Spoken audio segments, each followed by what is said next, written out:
di kolam ikan.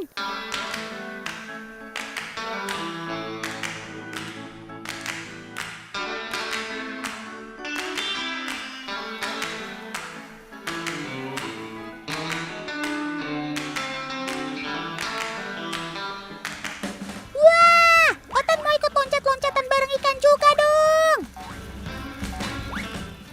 Ada yang tahu nggak paman-paman ini sedang panen ikan apa? Betul banget, ikan nila.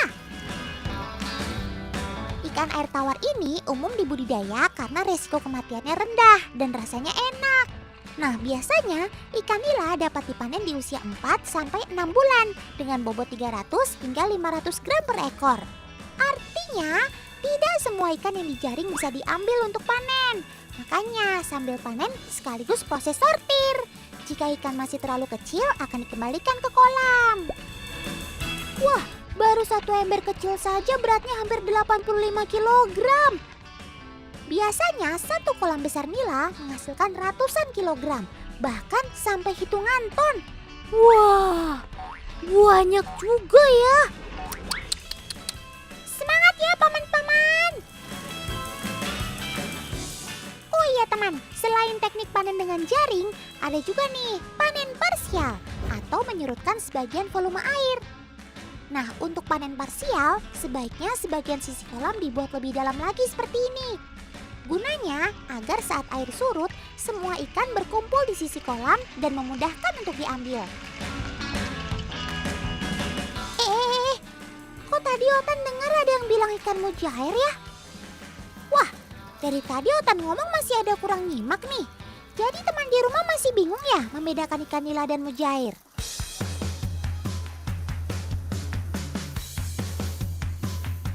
Gimana nggak ketuker antara ikan nila dan mujair?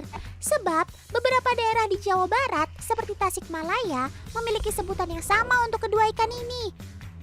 Nggak percaya? Kita cek langsung aja deh ke pasar. Kalau di sini bilangnya teh jair nila gitu, Neng. Nah lo, jadi sebenarnya ini ikan mujair atau nila sih, Bu? Jangan bikin Otan bingung dong. Wah, Otan jadi curiga nih.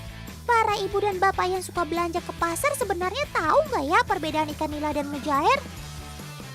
Ikan nila tuh kayak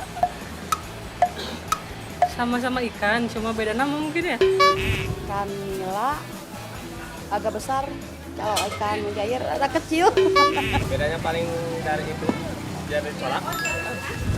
Ikan nila sama mujair. Kalau ikan nila sama itu apa? Gak tahu.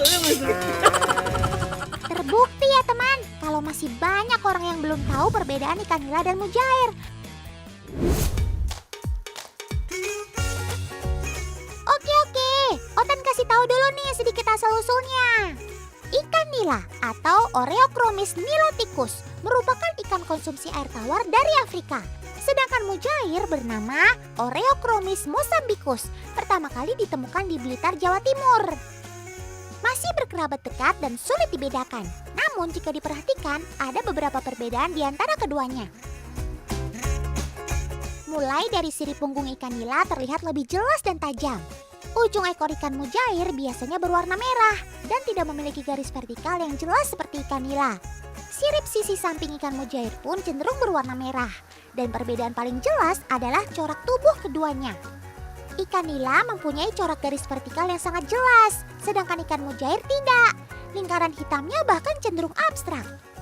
Nah, kalau persamaan kedua ikan ini, sama-sama sumber protein hewani yang rendah lemak dan sama lazisnya.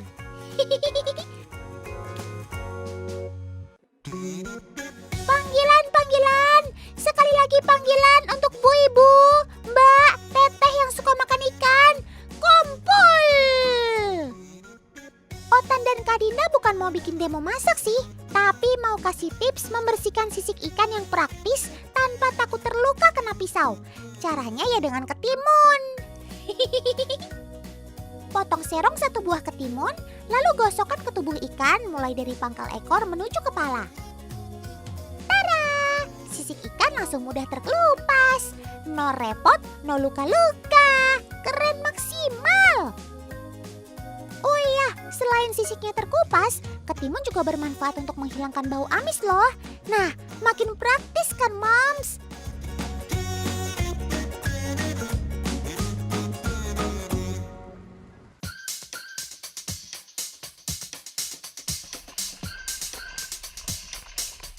Tahukah teman, jika ikan nila memiliki daya toleransi terhadap perubahan lingkungannya?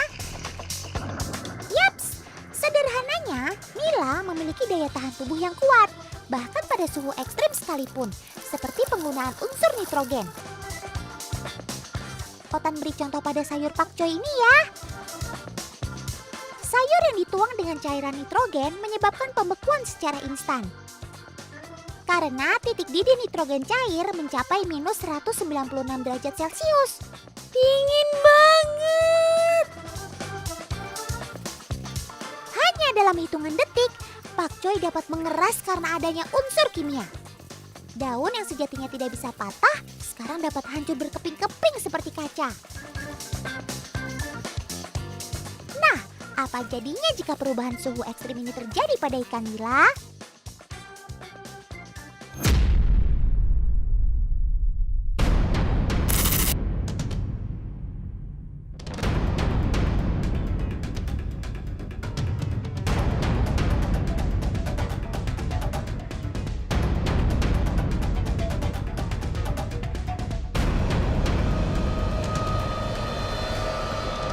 Ikan nilanya membeku, teman.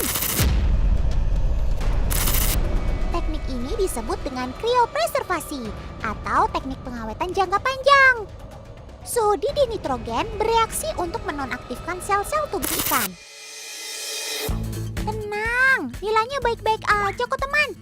Ikan tidak merasa kedinginan karena tidak ada kristal es tajam yang akan merusak sel. Ibaratnya sih, si ikan lagi sleeping beauty.